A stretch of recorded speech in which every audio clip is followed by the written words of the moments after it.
Hey, shalom, shalom, shalom. First and foremost, call halal Yahweh, Shem Yahushua, Shem Dash. Of course, double honors go out to the apostles, bishops, and elders of Great Millstone, all right, who deserve double honors. Salutations also go out to the fellow Akim out there on the highways and byways, pushing the truth, all honesty and sincerity across four corners of the world, trying to awaken the remaining, hopefully, lackluster Nama of the DC camp.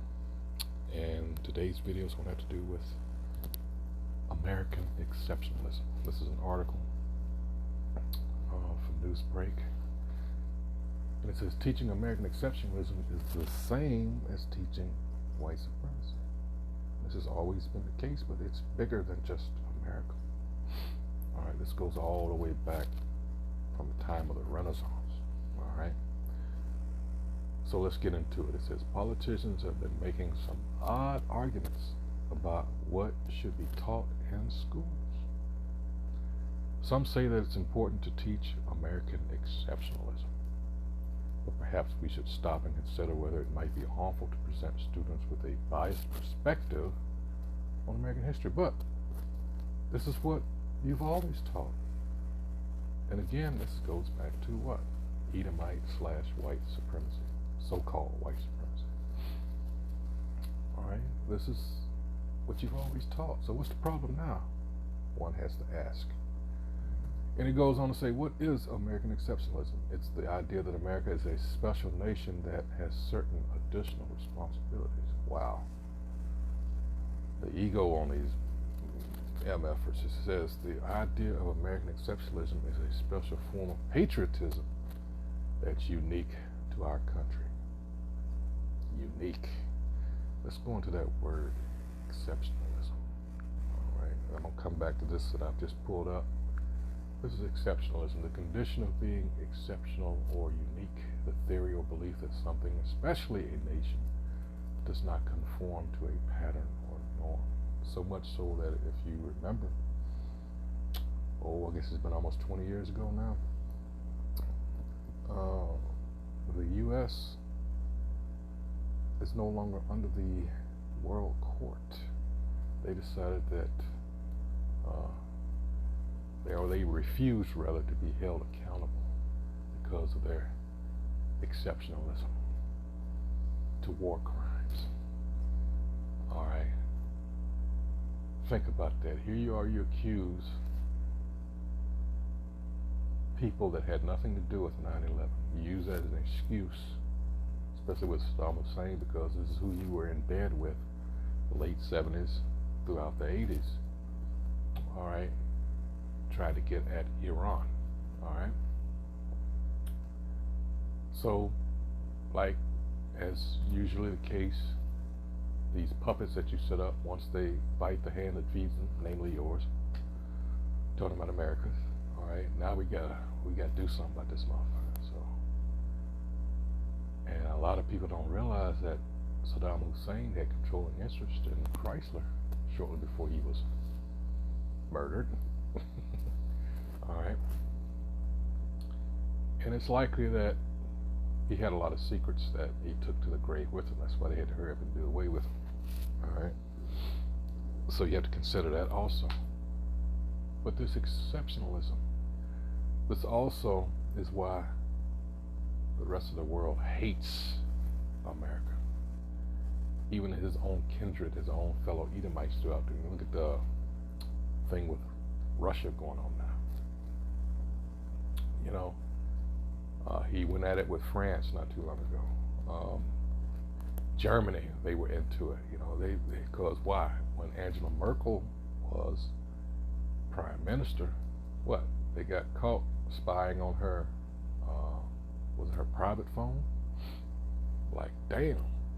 So all this shit they've been doing behind the scenes against their own so-called partners in crime, their Confederates, all right, and that's Obadiah front and center. It tells you that. In fact, let's go there real quick, because he just thinks he has it all in the bag, you know. And truth be told, everything's falling apart.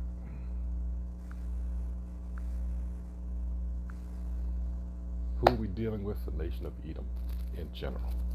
All right, no matter what he calls himself, American, French, German, Dutch, Swede, Italian, Israeli, whatever they are, South African, Australian, they are Edom.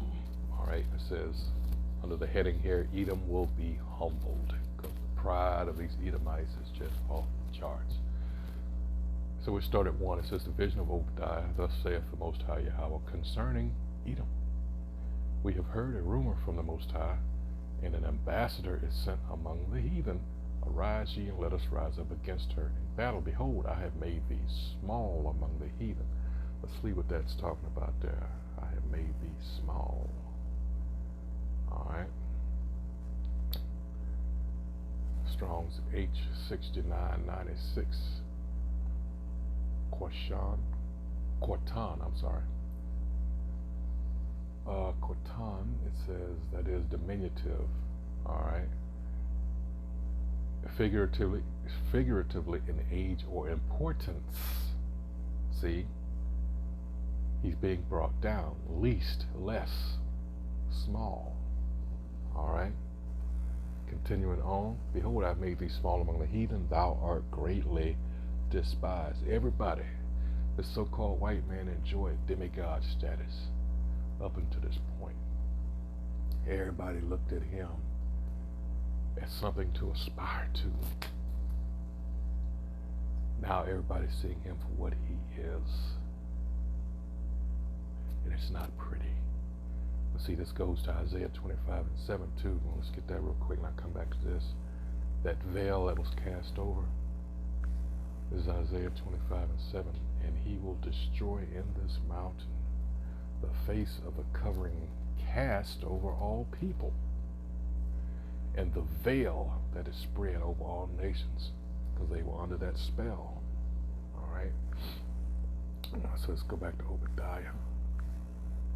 Start at 3. The pride of thine heart hath deceived thee, thou that dwellest in the clefts of the rock. Going back to Petra, Mount Seir, all that, whose habitation is high. Look at all his dwelling places. Look at the buildings in general. What do they look like? Going back to the caves. All right, when you look at Petra and the architecture there, this is in his spirit. He can't help himself.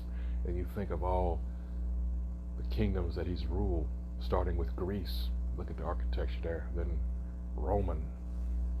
All right, it says, whose habitation is high, who saith in his heart, who shall bring me down to the ground?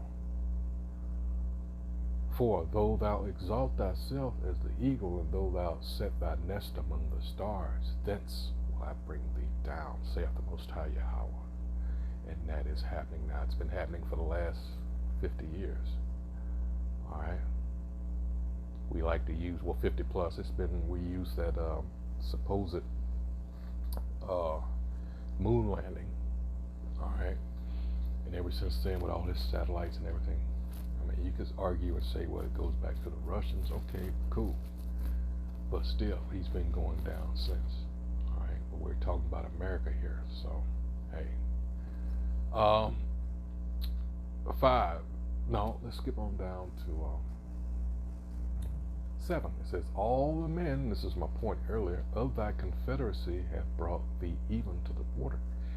The men that were at peace with thee have deceived thee, and prevailed against thee. They that eat thy bread have laid a wound under thee. There is none understanding in him. Let's go into the commentary here. It says that is thy confederates brought thee to the border. It says that is when Idumean, we're talking about so-called white people, ambassadors shall go to confederate states seeking aid. These latter shall conduct them with due ceremony to their border, giving them empty compliments. But not the aid required. This view agrees with the context which speaks of false friends deceiving Edom, which goes back to what? Isaiah 33rd chapter, verse 1. I'll go get that right after I read this. That is, failing to give help in need. Job 6:14, Job 6:15. It says, that is, shall help to drive thee to thy border on thy way into captivity, in foreign lands. Now let's go to Isaiah real quick. Hold on. Let me get out of this. Oops. Because this is something that, you know, these devils will find when it's done. They're doing it to someone. But this tells you what? That the tables want to turn. It says, O Lord, be gracious to us. It says, woe to thee that spoilest, that thou wast not spoiled. Remember, I talked about the Renaissance, what has been going on ever since these devils came into power. All right, that period between when Columbus first came over to this side of the world and up until the eve of the Civil War, it's been all about transference of wealth from one people to another. All right, it says, and dealest three to start over again. Woe to thee that spoilest, and thou wast not spoiled, and dealest treacherously, and they dealt not treacherously with thee. That's history. Again, what are they teaching? They're trying to flip the script and say they were the good guys. No, they were not. It says, when thou shalt cease to spoil, thou shalt be spoiled. And when thou shalt make an end to deal treacherously, they shall deal treacherously with thee. So now we're at the point where they're asking questions, you know, this exceptionalism bullshit. And it's all propaganda. But now that all this truth is coming out, all right, what do we do now? How do we teach? What do we teach now? We got critical race theory, but that's the truth. Continuing on, it says, what is American exceptionalism? It's the idea that America is a special nation that has certain additional responsibilities. The idea of American exceptionalism is a special form of patriotism that's unique to our country. Propaganda, remember that word. Nobody has ever proposed that our population shouldn't feel pride in the achievements of our society, of our country. Pride in what? Rape, robbery, and murder? Let's go to one of your famous, illustrious citizens by the name of Noah Webster, as in Webster's Dictionary. He had a lot to say about certain things, certain subjects. He went to the source. Before the Catholic Church bought him out, he was very critical of the Jesuits. You know, the Jesuits went around the world spreading that bullshit. And I can't find it on here. They evidently scrubbed it. I used to have it, and it was relatively easy to find. I can't find it anymore. But he had a disdain for the Catholic Church and the Jesuits. All right, he would use words like cunning, deceitful, things of that nature. And this is a very well-educated guy. He, you know, knew many languages. All right, so he was in a unique position to say, "No, this is bullshit what they teach." Anyway, let's keep it on point here. It says Noah Webster, critical race theorist. All right, since this is the thing now where they call it the truth, critical race theory. And we've seen an example of this as of late with Jerry Jones, the owner of the Dallas Cowboys, when he got caught as a young man in a historical event having to do with Jake's trying to go to a certain school, and there he is, Jerry Jones, in the crowd as Jake's being harassed and you know, trying to be discouraged in entering the school. All right, so like again, let's keep on point. It says, while Republican-controlled legislatures have passed a slew of laws that prohibit the teaching of critical race theory, it's not entirely clear just what they are prohibiting. That's a real concern. It says, will such laws have a chilling effect on how race is taught in the classroom? Will it prohibit teaching race in a way that might make students uncomfortable? Will it force teachers to whitewash American history when it comes to race? And the answer is yeah. Republicans meet Noah Webster, forgotten founding father. Webster, America's great lexicographer, is famous for his American Dictionary of the English Language, but his dictionary, the work of a lifetime, was only one part of his educational project. In his own day, Webster was at least as famous for The American Spelling Book and his Little Reader's Assistant. In addition to teaching grammar, the book sought to impart moral and political lessons on young and impressionable minds. Included among the stories in Webster's Little Reader's Assistant was the treatment of African slaves. How many of you ever heard about this? It says Webster did not shrink from the brutality of slavery, beginning with the capture of slaves and the awful journey across the Atlantic. Sometimes they rise against their cruel masters and attempt to regain their liberty, but for this they are stabbed on the spot, or beat and mangled in the most barbarous manner, or tied to the ropes and scourged with whips and canes. He then explained that arriving in America, they were sold where no regard is paid to relations, parents are separated from children, and husbands dragged from wives.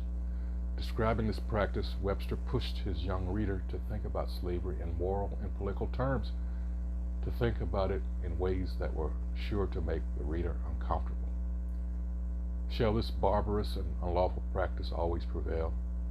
Are the Negroes brutes, or are they men like ourselves? What right hath one man to enslave another? Hath not the Negroes the same right to steal us, our wives and children, transport us to Africa and reduce us to bondage, as we have to enslave them? If there is justice in heaven, vengeance must fall upon the heads of men who commit this outrage upon their own kind. How many scriptures come to mind on just this one paragraph? Culminating in Revelation 13, verses 9 and 10. Exodus 21 and 16, my goodness. Psalms 7 and 15 and 16, Psalms 9 and 15. We could go on and on and on. Hell, what I just mentioned earlier about Isaiah 33 and 1. Alright, that's just a few. 2 Thessalonians, let's get that real quick. Alright, since he said that. But this is why they are so afraid. It's not that we're Africans, people, because we never were. We're not Hamitic at all. Alright, they realize they fucked up. Let's go to, let's see, 2 Thessalonians 1 and 6. It says, seeing it is a righteous thing with the Most High to recompense tribulation to them that trouble you.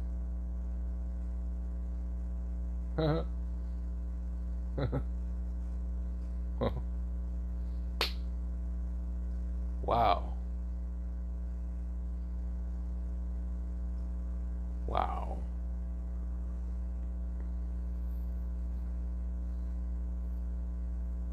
Deuteronomy 32:41. It says, if I wet my glittering sword in my hand, take hold on judgment, I will render vengeance to mine enemies and will reward them that hate me.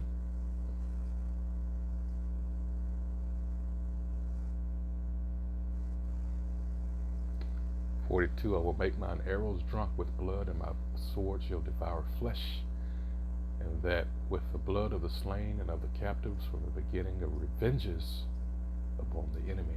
Rejoice, O ye nations, with his people, for he will avenge the blood of his servants, and will render vengeance to his adversaries.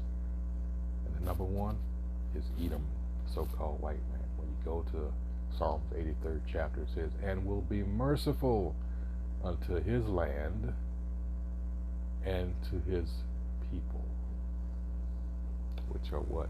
Israel. And Israel is a people before it took place. Alright, so let's go back to the article. Alright. It says, a few stories later, Webster includes lamentations of an old female slave. It describes how she was torn from her home, forced to labor for her owner, and enfeebled with extreme oppression, is cast off to fend for herself as she is now unable to labor. So she toiled and worked under this owner until she was so old she was cast off and could not provide for herself anymore. Wow. Webster's Little Reader was published in 1790 after the Constitution's compromises with slavery, and even included a brief explanation of the Constitution. And yet, among his stories, he includes some that forced young readers to critically wrestle with the moral and political injustice of slavery. See, it's not just what you did, it's who you did it to.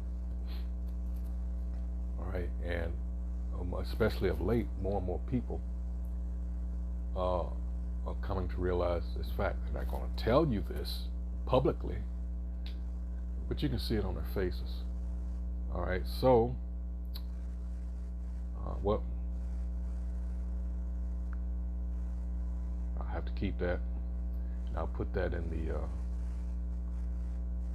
description box. Let's go back to the original here. It says American exceptionalism. Wait a minute, I think I skipped something.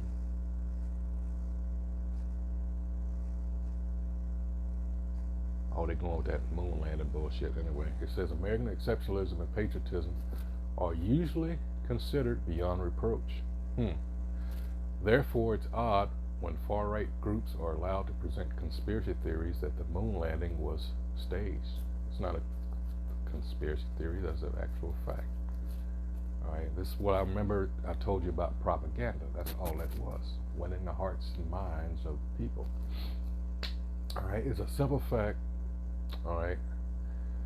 Anyway, I'm gonna skip over that bullshit. You can read it for whatever, you know.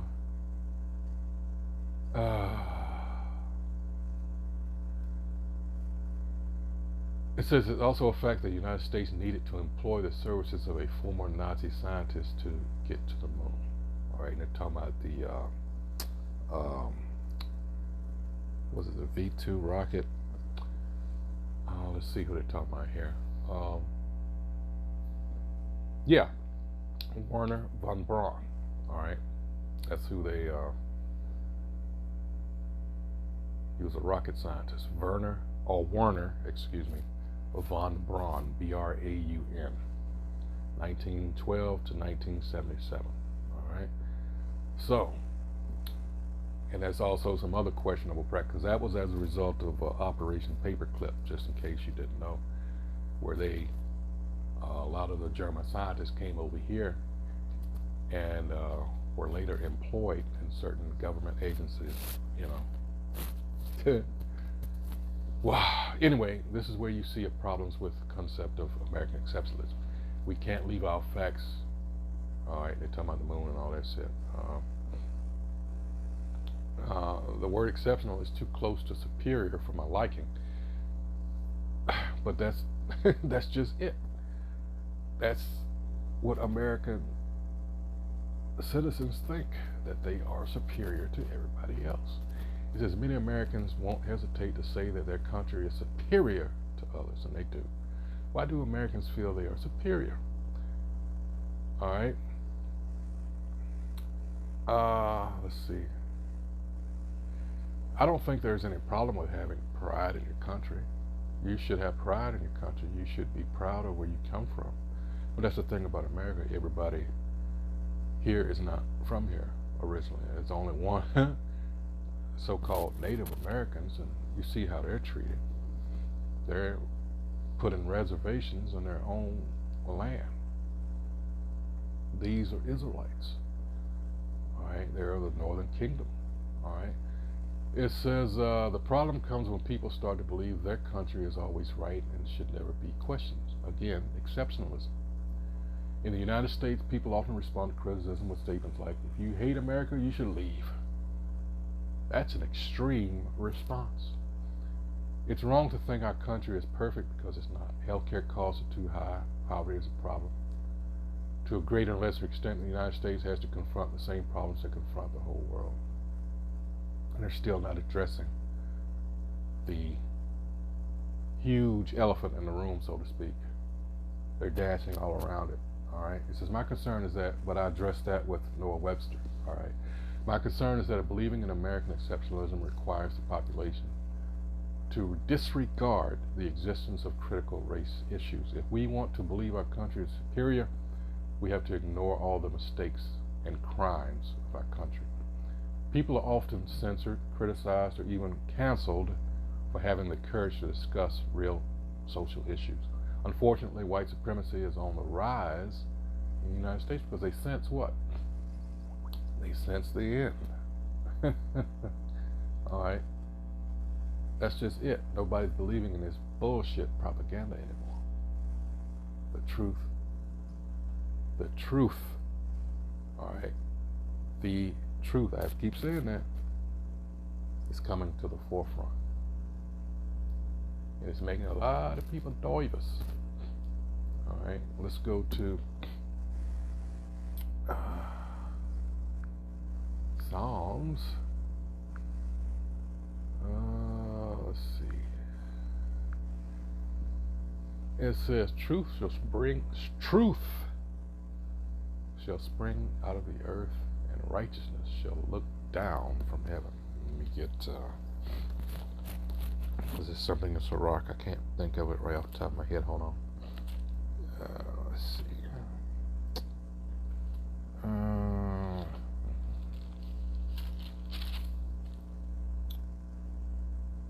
No, it's correction, second Ezra. Let's see. Second Ezra. All right.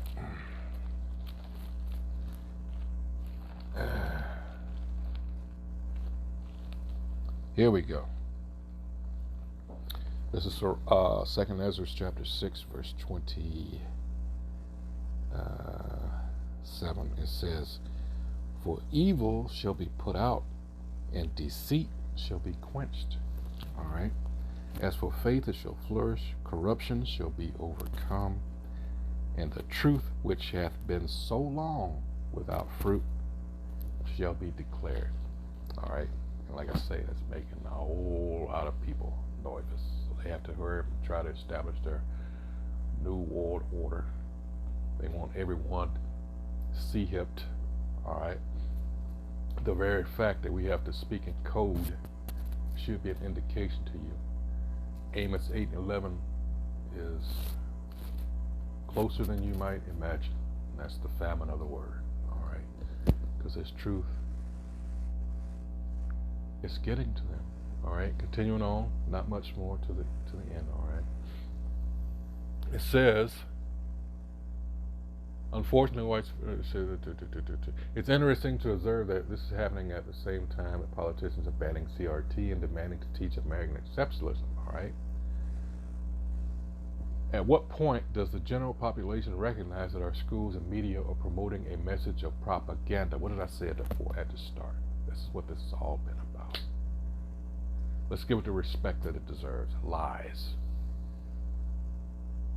Promoting a message of propaganda rather than truth. Let's just say promoting a message of lies rather than truth. If you can't question the United States, then how much freedom do you have? Wink, wink. I'm concerned about any attempt to teach school-aged children that they are superior. The concept of American exceptionalism strikes me as a thinly veiled exercise in state-sponsored supremacy. No more different than the so-called Nazis. They will front. After all, we're talking about the same people here. They're Edom. I feel it would be more productive to teach our children the truth about our country. They need to know both the good and bad. It's very dangerous to try and erase history. Instead of teaching American exceptionalism, let's adopt a more humanitarian approach. We should recognize that our country has done some amazing things. However, we also need to be honest about the fact that our country is not perfect and that there are still a lot of problems we need to address. This place is finished. It's done. There is no coming back. This place is going to be made an example of what not to be. We're talking about 2 Peter, 2nd chapter. All right, let's go there real quick. 2 Peter 2, start at 6, right at the point. In fact,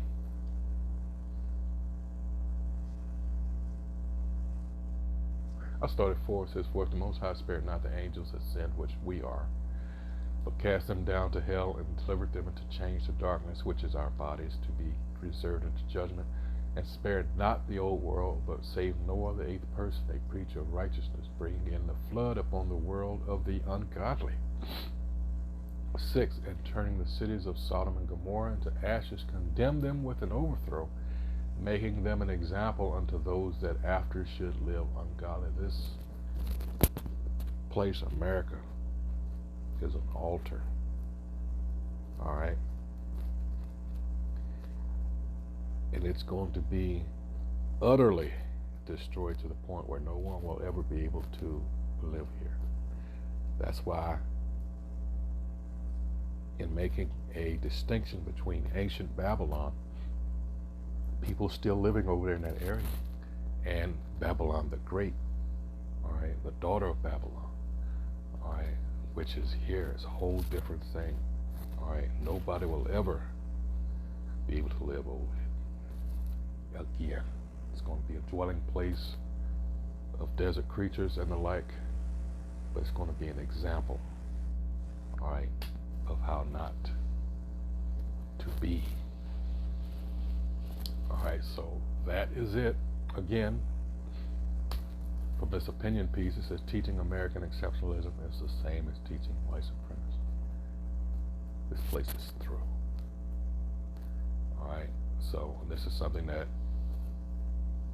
you're encouraged to speed this along. Isaiah 51 and I believe it's 14. The captive exile hasteneth to be loosed. We want to get the fuck up out of here. All right. So with that, until the next video, shalom.